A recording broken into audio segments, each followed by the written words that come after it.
Hello everyone, DBS ম্যাডামের ক্লাসে তোমাদের সকলকে স্বাগতম। আমি ডিবিএস ম্যাডাম। সবার আগে চ্যানেলটা সাবস্ক্রাইবের পর প্রত্যেকে নোটিফিকেশন অন রাখবে, যাতে যখন যখন ভিডিও আপলোড হোক তোমাদের কাছে পৌঁছে যায়। আলোচনা আজকে ক্লাস 9 বেঙ্গলি করভাসের কিছু প্রশ্ন উত্তর দিলাম। করভাসের 3 নম্বরের কিছু প্রশ্ন উত্তর। এর আগেও তোমাদের কিছু প্রশ্ন উত্তর দিয়েছি, কালকেও দিয়েছি। ইম্পর্টেন্ট, সবগুলো পড়তে হবে। এখনও কিছু দিলাম। শুরু করা যাক। ভিডিওটা লাইক শেয়ার করো। সবার প্রথমের প্রশ্ন, একটা চরম বিপদের আশঙ্কা আমার রক্ত জল করে দিল। বিপদের আশঙ্কাটা কি? উত্তর লিখব, সত্যজিৎ রায়ের করভাস গল্পে সান্তিয়াগোতে পক্ষী বিজ্ঞানীদের সম্মেলনে বক্তৃতা দিতে গিয়ে এক অদ্ভুত জাদুকরের সঙ্গে পরিচিত হয়েছিলেন শঙ্কু। পাখি নিয়ে ম্যাজিক দেখানোর বিখ্যাত আর্গাস যে কোনো মূল্যে যখন করভাসকে পেতে চেয়েছেন, তখন থেকেই একটা বিপদ তৈরি হয়েছিল শঙ্কুর মনে। একদিন দুপুরে হোটেলে অন্যান্য ডেলিগেটদের সঙ্গে লাঞ্চ সেরে নিজের ঘরে ফিরে শঙ্কু দেখেন দরজার তালা খোলা হয়েছে। সঙ্গে সঙ্গে তিনি আশঙ্কা করেন নিশ্চয়ই করভাসকে কেউ নিয়ে গিয়েছে। ঝড়ের মতো ঘরে ঢুকেই তিনি দেখলেন তার আশঙ্কা সঠিক। তাহলে বিপদের কি আশঙ্কা তিনি করেছিলেন, আশঙ্কাটা কি আমরা জানতে পারলাম। নেক্সট, পরের প্রশ্ন, আই ওয়ান্ট দ্য ক্রো। কে কেন এই কথা বলেছেন? উত্তর আমরা লিখব, সত্যজিৎ রায়ের করভাস গল্পে বিখ্যাত চিলিয়ান জাদুকর আর্গাস শঙ্কুর পোষা কাক করভাসকে পাওয়ার ইচ্ছা থেকেই প্রশ্নোদ্ধৃত কথাটি বলেছেন। জাদুকরের বিশেষত্ব হলো তিনি ম্যাজিক দেখানোর সময় নানা ধরনের পাখি ব্যবহার করেন। পক্ষীবিজ্ঞানীর সম্মেলনে করভাস সহ শঙ্কুর বক্তৃতার খবর কোরিয়েরে দেল সান্তিয়াগোর সান্ধ্য সংস্করণে প্রকাশিত হলে, এগুলো সমস্ত নিউজের কথা বলা হচ্ছে। আচ্ছা, প্রকাশিত হলে আর্গাস উৎসাহিত হয়ে হোটেলে আসেন পাখিটিকে দেখতে। করভাসের সঙ্গে প্রথম পরিচয়ে তিনি তার মানবসুলভ বুদ্ধিবৃত্তির পরিচয় পান। করভাসের চমকপ্রদ আচরণে আর্গাস অভিভূত হয়ে বলে ওঠেন, আই ওয়ান্ট দ্য ক্রো।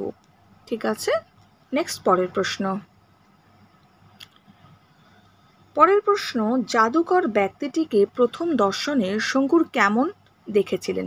প্রশ্নের উত্তরগুলো একবার শুনে নাও, নিজেরাই লিখতে পারবে, নিজের মতো করে লিখবে। শুধু উত্তরগুলো ভালো করে শুনে নাও যে কোন আনসারটা আমরা কিভাবে দেব। আচ্ছা, উত্তর লিখব, চিলির সান্তিয়াগোর প্লাজা থিয়েটারে আর্গাসের ম্যাজিক দেখতে গিয়ে জাদুকর ব্যক্তিটিকে বেশ ইন্টারেস্টিং মনে হয়েছিল শঙ্কুর।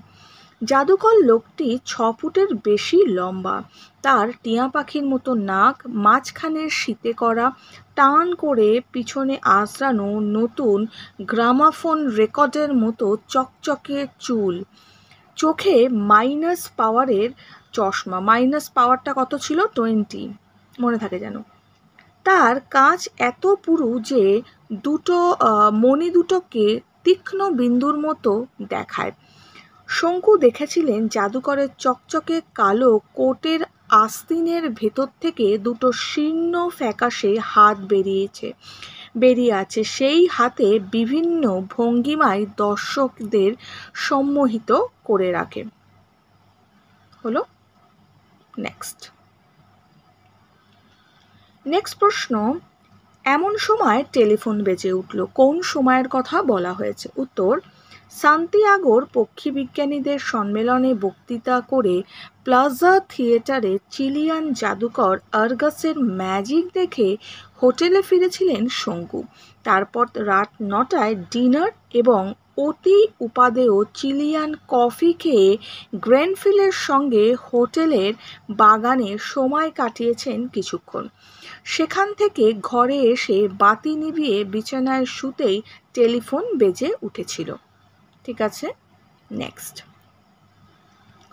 নেক্সট প্রশ্ন, পক্ষী বিজ্ঞানীদের সম্মেলনের বক্তৃতার সময় করভাসের কী আচরণ শঙ্কু লক্ষ্য করেছিলেন?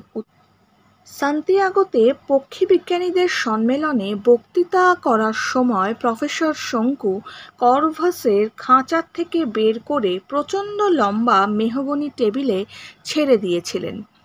দাঁড়ি। তিনি লক্ষ্য করেছিলেন বক্তৃতা চলাকালীন কর্ভাস এক পাও নড়েনি।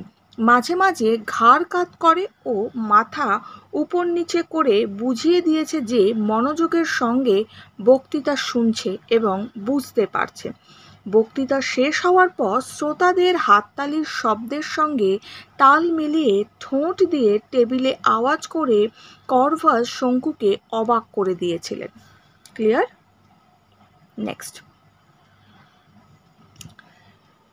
নেক্সট প্রশ্ন, আর্গাস এবার একটা শেষ চেষ্টা করলো। চেষ্টাটা কি? উত্তর সত্যজিৎ রায়ের কর্ভাস গল্পে কর্ভাসকে পাওয়ার জন্য জাদুকর আর্গাস প্রফেসর শঙ্কুকে প্রথমে হিপনোটাইজ করার চেষ্টা করেন, পরে শঙ্কুকে বুঝিয়ে টাকার লোভ দেখিয়ে কাকটিকে নেওয়ার চেষ্টা করেন। কিন্তু শঙ্কু তার সন্তানতুল্য বায়সবন্ধু কর্ভাসকে দিতে রাজি না হলে আর্গাস গ্রিক পুরাণের প্রসঙ্গ তুলে একবার শেষ চেষ্টা করেন। আর্গাস আর কর্ভাস নামেই এই অদ্ভুত মিলের কথা স্মরণ করিয়ে জাদুকর এই কাকতালীয় ব্যাপারটিকে ভারতীয় অলৌকিকতা দিয়ে ব্যাখ্যা করেছেন। যে কোনো মূল্যে তিনি যে কর্ভাসকে পেতে চান তার এই আচরণ বোঝা যায়, বা এই আচরণ থেকে বোঝা যায়। ঠিক আছে? নেক্সট, এবং লাস্ট পর্যন্ত না পেয়ে সে এটা চুরি করে নিয়ে গেছিল। চেষ্টাটা এটা ছিল। নেক্সট প্রশ্ন, কর্ভাসকে না দেখতে পেয়ে আর্গাস কি বলেছিলেন? উত্তর, হাইওয়ের গাছের গুঁড়িতে ধাক্কা মেরে আর্গাস গাড়ির থেকে রিভলভার হাতে নেমে পড়েছিলেন কর্ভাসকে খুঁজতে। বুদ্ধিমান কর্ভাস আর্গাসের চোখ থেকে পুরু লেন্সের চশমাটি খুলে নেওয়ার পর বিপত্তি ঘটে। আর্গাস ভীষণ রাগে কর্কশ কণ্ঠে স্প্যানিশ ভাষায় শয়তান বলে কর্ভাসকে গালি দিয়েছিলেন। তিনি বলেছিলেন, কোথায় গেল সে শয়তান পাখি? কর্ভাস মূর্খ পাখি, শয়তান পাখি, নরকবাস আছে তোর কপালে, নরকবাস। ঠিক আছে? নেক্সট প্রশ্ন, গ্রেনফেল কে? তাকে শঙ্কু কেন চিঠি লিখেছিলেন, বা শঙ্কু কেন তাকে চিঠি লিখেছিলেন? তাকে দুবার হয়ে গেছে, যাই হোক। তিনি কি উত্তর দিয়েছিলেন? উত্তর লিখবো আমরা। রিউফাস গ্রেনফেল হলেন মিনেসোটা নিবাসী পক্ষী বিজ্ঞানী। তিনি ছিলেন প্রফেসর শঙ্কুর বন্ধু। প্রফেসর শঙ্কু, এটা হয়ে গেল গ্রেনফেল কে। নেক্সট প্রশ্নটা আমাদের ছিল, তাকে শঙ্কু কেন চিঠি লেখেন? এর উত্তরে আমরা লিখব, প্রফেসর শঙ্কু কর্ভাসকে নিয়ে নভেম্বর মাসে চিলির রাজধানী সান্তিয়াগো শহরে অনুষ্ঠিত সারা বিশ্বের পক্ষী বিজ্ঞানী সম্মেলনে যেতে চান এবং নিজের আবিষ্কার সর্বসমক্ষে প্রমাণ করতে চান। এই উদ্দেশ্যেই তিনি গ্রেনফেলকে চিঠি লেখেন, যাতে গ্রেনফেল তাকে ওই সম্মেলনে যাওয়ার ব্যবস্থা করে দেন। ঠিক আছে? নেক্সট, পরের প্রশ্নটা এর সঙ্গে ছিল, তিনি কি উত্তর দেন? এর উত্তরে আমরা লিখব, প্রফেসর শঙ্কুর চিঠির উত্তরে গ্রেনফেল উত্তরে জানান তিনি ওই পক্ষীবিজ্ঞানীদের সম্মেলনে শঙ্কুকে নিমন্ত্রণ পাঠানোর ব্যবস্থা করবেন। তিনি বলেন শঙ্কু যেন কর্ভাস তথা কাক সমেত সান্তিয়াগোতে চলে আসেন। হলো? এই প্রশ্নগুলো দিলাম, ইম্পর্টেন্ট, ভালো করে পড়ো। এখনের জন্য এটুকু। বন্ধুদের সঙ্গে শেয়ার করো, লাইক করো। খুব ভালো থাকো, টাটা।